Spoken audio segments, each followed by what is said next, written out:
qué crees que se refería Jesús cuando dijo: en el mundo tendréis aflicción?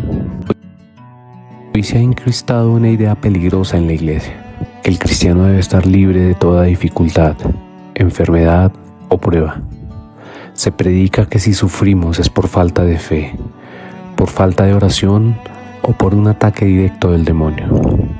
Pero, ¿es esto siempre verdad? No totalmente.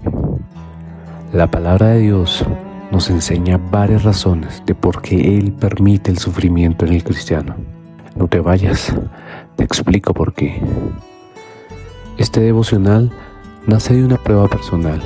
Hace unas semanas mi esposa fue diagnosticada con cáncer. Al dar la noticia, las frases automáticas aparecieron: Dios tiene el control, tienes que reclamar sanidad, o el diablo está alborotado. Aunque estas frases nacen de una buena intención y en ocasiones pueden ser una posibilidad, la Biblia nos enseña que el sufrimiento no es siempre un castigo o un ataque. Es, muchas veces, la herramienta que Dios usa para formar nuestro carácter, fortalecer nuestra fe y acercarnos a Él. Decidí estudiar Filipenses para realizar este devocional. El pastor John MacArthur llamó en su comentario del Nuevo Testamento esta carta como la epístola del gozo. Muchas de las ideas en este devocional están basadas en ese comentario. Una razón principal del por qué al cristiano le cuesta aceptar en la actualidad el sufrimiento en sus vidas, en la vida de sus familiares o de sus amigos, es porque es difícil aceptar la realidad de la soberanía divina. Uno de los atributos de Dios más asombrosos. La soberanía de Dios es la certeza de que Dios tiene el control absoluto de todo, la supremacía entera y el gobierno total sobre el universo, sobre la historia y cada detalle de la vida. Salmo 24, 1 y 2 dice: de Jehová es la tierra y su plenitud, el mundo y los que en él habitan. Primero de Crónicas 29, 11 y 12 dice: tuya es, oh Jehová, la magnificencia y el poder, las riquezas y la gloria proceden de ti, y tú dominas sobre todo. Salmo 135, 6 dice: todo lo que Jehová quiere, lo hace, en los cielos, en la tierra, en los mares y en todos los abismos. Nos preguntamos entonces, ¿qué Dios dice a través de su palabra acerca del sufrimiento? Y nada mejor que la carta que el apóstol Pablo escribió a los Filipenses en medio de una cárcel en Roma y bajo riesgo de muerte. Si me acompañas, entenderemos juntos por qué Dios permite el sufrimiento. Tal vez este devocional pueda servir para ti, para algún familiar o alguien que esté pasando por una difícil prueba. Dios ordena a los creyentes regocijarse en todo momento.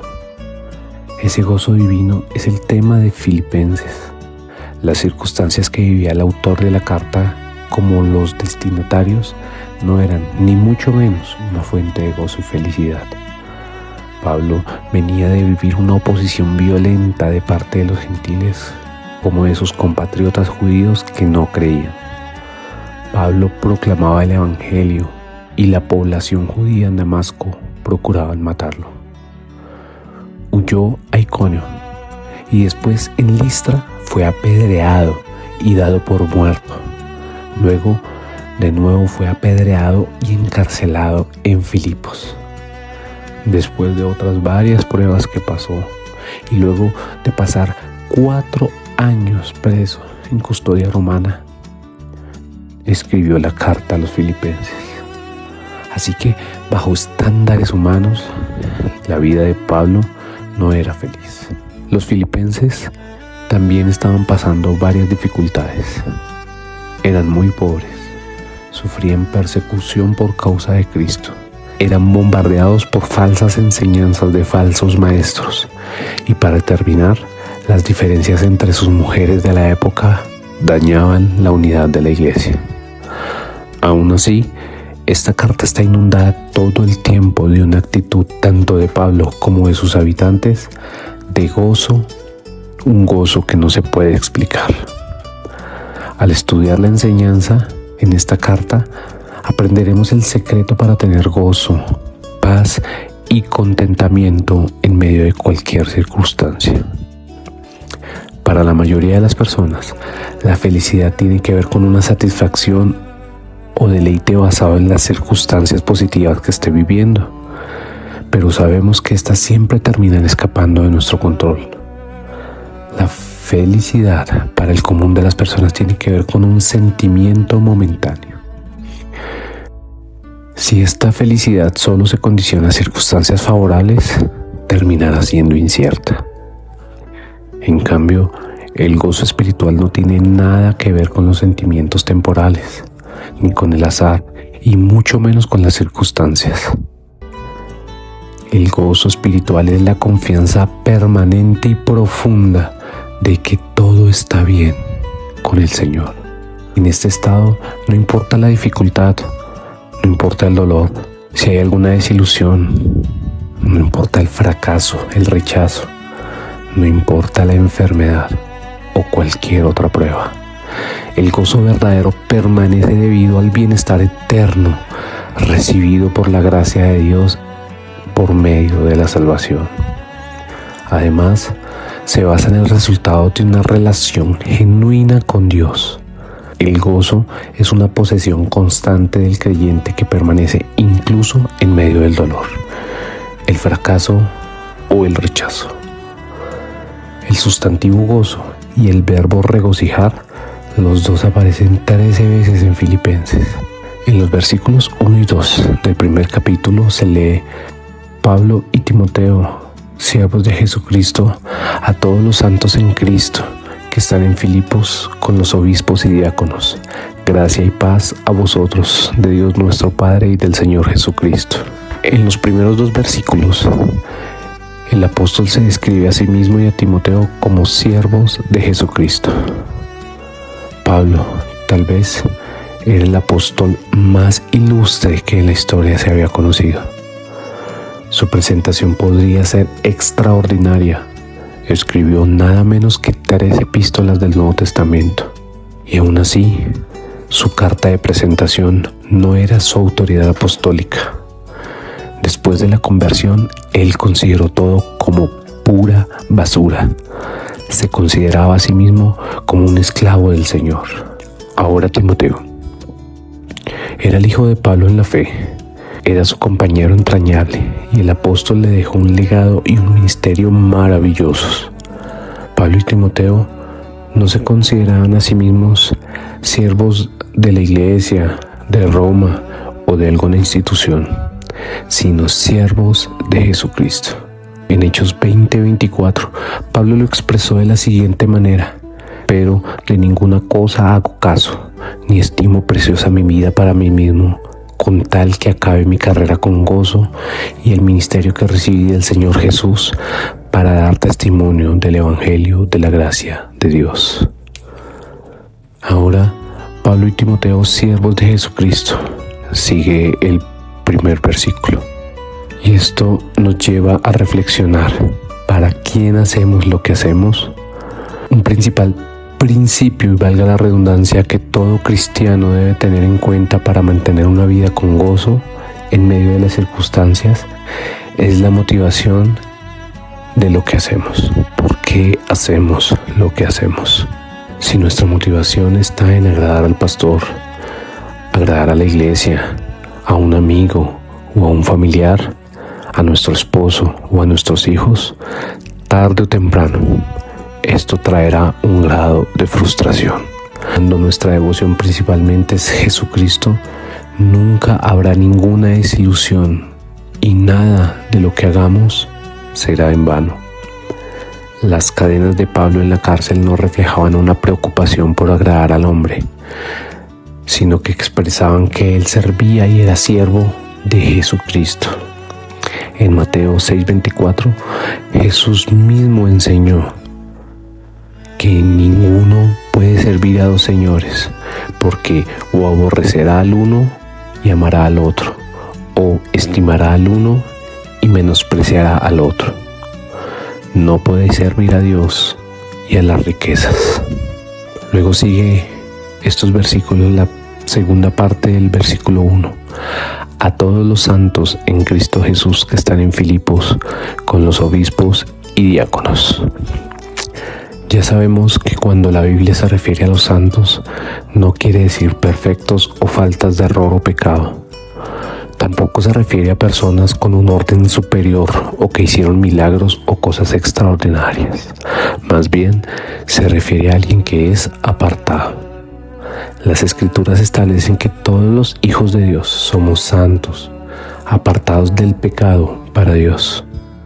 Los creyentes no son santos porque hicieron algo por sí mismos para hacerlo, sino porque le fue impartida la justicia por medio de Jesucristo. Los hijos de Dios han sido hechos uno solo en Jesús y ahora pueden decir que están en Jesús.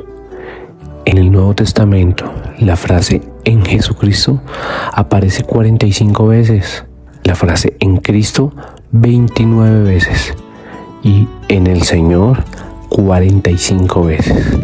La más grande fuente de gozo para un cristiano es estar en Jesucristo y ser así aceptado por Dios.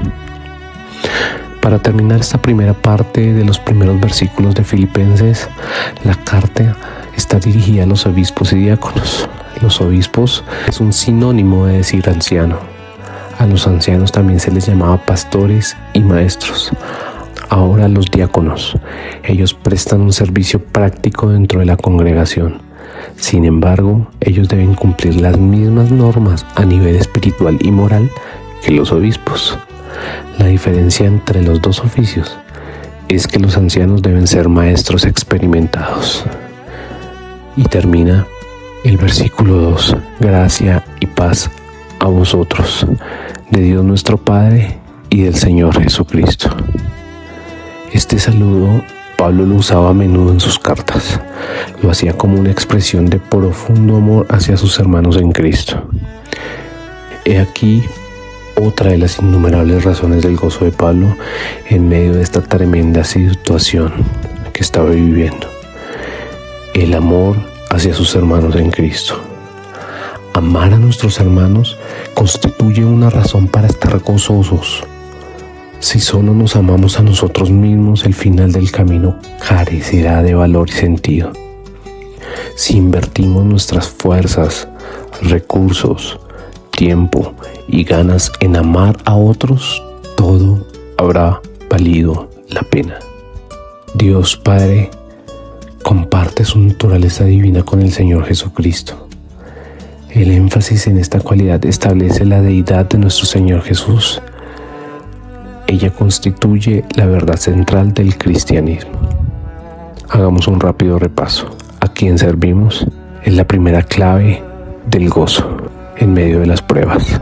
No somos esclavos ni del pecado, ni le servimos a la iglesia. Somos esclavos del mismo Señor Jesucristo. Además, servir y amar a los hermanos más que a nosotros y darnos por ellos constituye también una clave para el gozo, así como una relación genuina con Dios. Es esa posesión constante del creyente que permanece incluso en medio del dolor y que nos completa nuestro gozo. No te puedes perder el siguiente devocional de los versículos 3 y 8. Veremos los motivos del gozo del apóstol Pablo. Entenderemos a ciencia cierta que estas razones salvaron a Pablo de la depresión al pasar por tan cruel vivencia. Hermanos, amigos, esto que estamos viviendo como familia a nosotros nos ha llevado a indagar cuáles razones hay que hacen que un cristiano esté con gozo en medio de cualquier, y repito, cualquier dura situación. Te suplico, por favor, no te pierdas el siguiente devocional y comparte con alguien que esté pasando por una difícil situación este video. Por favor, suscríbete para que recibas de primera mano la notificación apenas sea registrado el siguiente devocional. Por favor, comenta amén y escríbenos en los comentarios el nombre de aquella persona por la que quieres que oremos. También puedes contarnos la situación por la que estés pasando. Aquí cumpliremos el mandato de amarnos unos a otros, de orar los unos por los otros. Ojalá este devocional haya sido de bendición para ti y que no sea solo de bendición para ti. Compártelo con alguien que seguro también le será de bendición.